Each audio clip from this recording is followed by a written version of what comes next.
Greetings, everyone, and thank you for tuning in to Season 2, Episode 1 of the Principal Conference, brought to you by Dr. McDaniel as your host. In this first episode of Season 2, I'm going to explain the principality role with an I.E.P team. You know what I mean? An I.E.P. That means, I'm about to discuss to you the fundamentals of my own specialty of special education, where I, once again, was declared a high percentile on my practice exam and became professionally known as Dr. McDaniel in my special education practice exam. And also many does not know, and I'm about to tell you, that I myself have not one, not two, but 10 in-house school board certification diplomas. So that's just another, reason on how I take my job, professionally serious. I perfect my craft. I like to go above and beyond, and I don't settle for less. So that's just another example of that I always strive for excellence. If I do say so myself, I'm not bragging.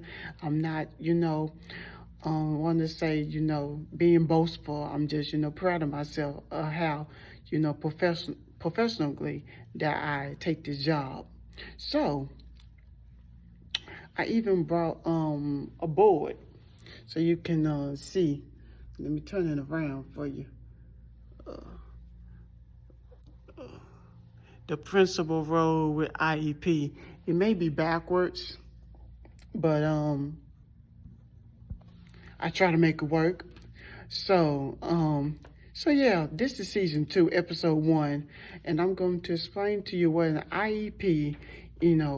is, and how us principals and educators, go about the process of an I.E.P. with the I.E.P. teams and everything.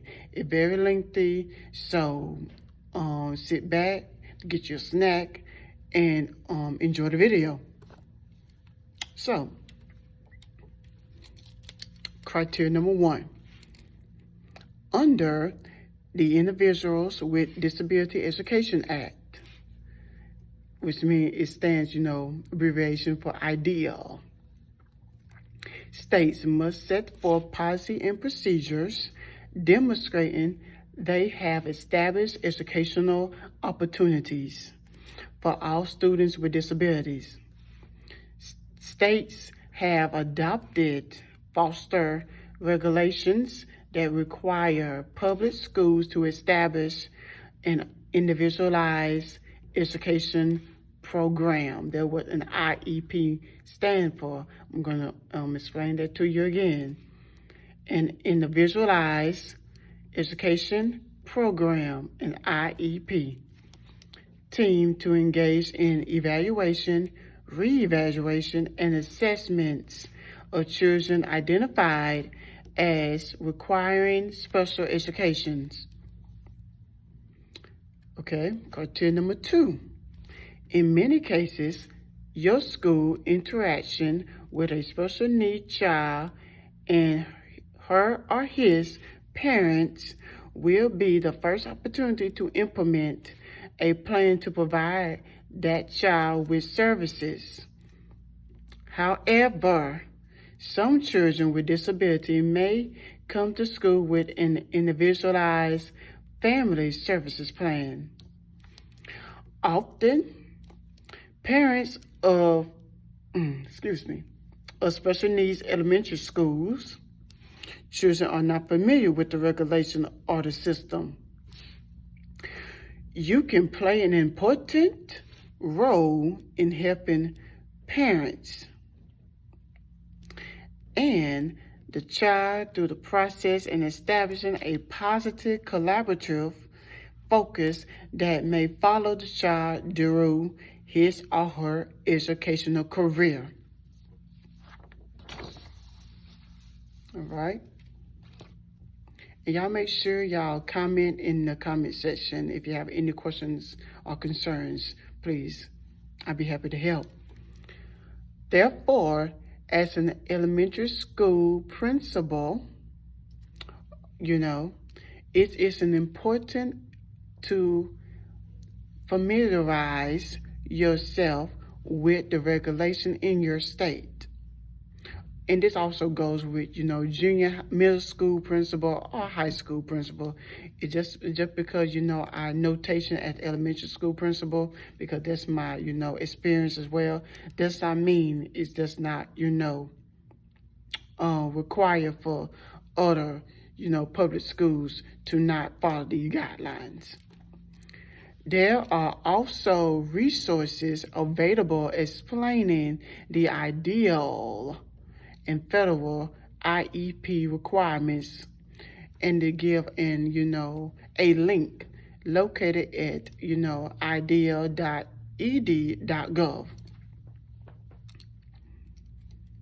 All right, I.E.P. and I.E.P. teams. An I.E.P. is a product of collaboration between a student, parents, and educators to identify the needs of a student with a disability or giftedness. Identify the special education services the student requires and to determine how to meet those needs. The I.E.P. is a tool that ensures that a student needs are being met. It's a chart.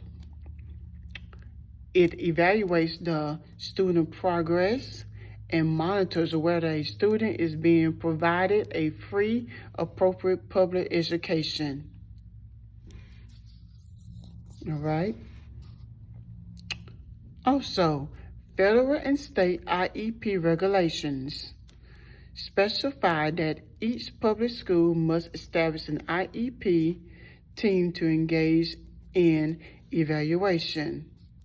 When they say team, it could be the special education teacher, a para, like two or three paras in that team, and you have your special education director, and then you have us, the principals. So that's an I.E.P. team. Where was I? I lost my train of thought here. Okay, I got it. And school must establish an I.E.P. team to engage in evaluation, reevaluation, and assessments of children identified as requiring special educations. Under the policies, each member of the I.E.P. team is expected to work towards consensus, which is usually defined as general agreement regarding the I.E.P. Regarding the I.E.P. content among all I.E.P. team members. The district must ensure the I.E.P. is available to each teacher and service provider responsible for implementing an I.E.P. prior to beginning services as a result of an I.E.P. team meeting.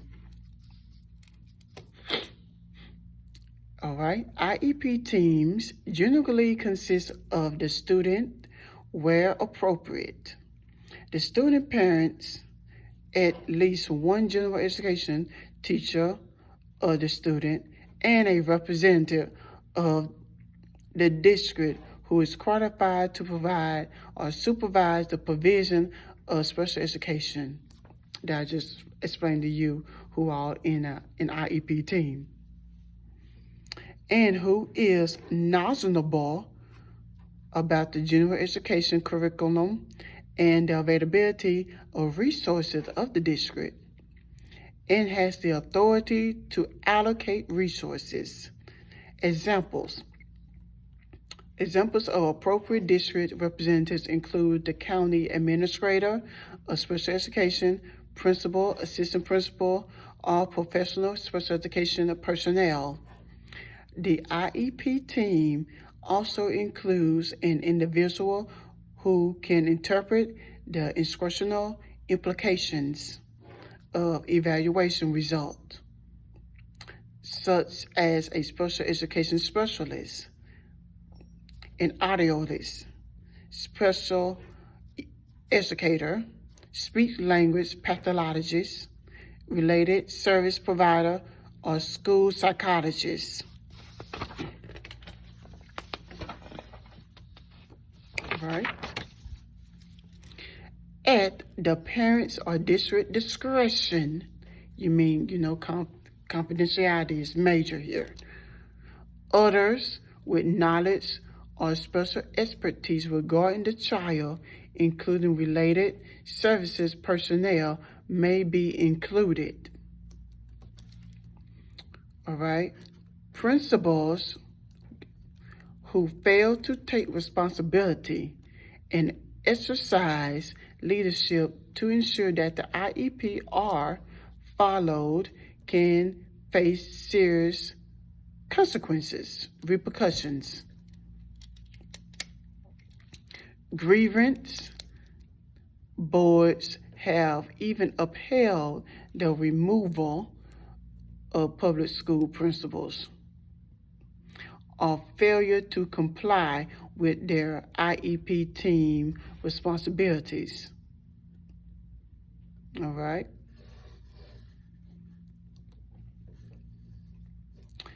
And the County Board of Education removed an elementary school principal for violation of 2 students' IEPs for confidentiality violations and failure to take responsibility and administrative leadership, ensure teachers implemented the IEP, and cooperate with parents. So, there's, different, leaders did not follow the guideline, did not comply with the IEP, guidelines. And they have to face the repercussions of that, sadly, unfortunately. So, always important to follow compliance. It is important that principals provide leadership for their IEP teams. One step principals can take is to communicate regularly with special education teachers and parents of children with special needs. Be proactive. Instead of talking with teachers and parents when problems arises, get involved in the touch cases early to head out problems. Mean to know, show an example, be an example, take action before a horrendous scenario, happen, prevent it from happening. Additionally, it is important to be pre-exemptive in dealing with any knowledge defects that may exist with teachers and staff. Arrange for in-service or continuing education for teachers or staff member who needs additional training with the IEP process. And we have that in-house, in training process for whoever, for all, IEP teams. So that's another guidelines. We have that at the school board and virtually.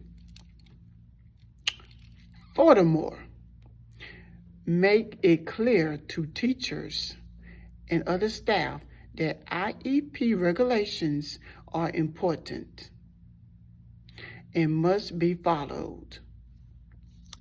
Principals must always take care to directly understand and properly follow the requirements of state policies. This is important not only to protect the principal from disciplinary actions, but to ensure every special needs child receives appropriate services throughout their school. Now, viewers, I know that the information was lengthy. I knows that, but it was vital. And I hope that this tutorial, explains in detail so you can get a more general idea what an IEP does in different parts of IEP teams and who plays a part in that role, because it's very essential when it comes to dealing with anything within a school district and children with our students who have special needs. It takes discretion, it takes patience, it takes education, it takes being informative, it takes all the general, qualities of that. And you really have to really goes down to being in compliance with the guidelines set by the state board or the school board within in the school district that you are in. So hopefully I broke down this tutorial once again in a more fashionable, more understanding way, so you can get once again a general idea. And thank you once again for tuning in to season 2, episode 1 of the Principal Conference. And as always, I'm always happy to help. And this video and presentation was brought to you by Dr. McDaniel. And be sure to always subscribe or comment or any questions and concerns, and I myself will explain knowledgeably to you or any questionnaire that you may have. And as always, have a blessed and productive day.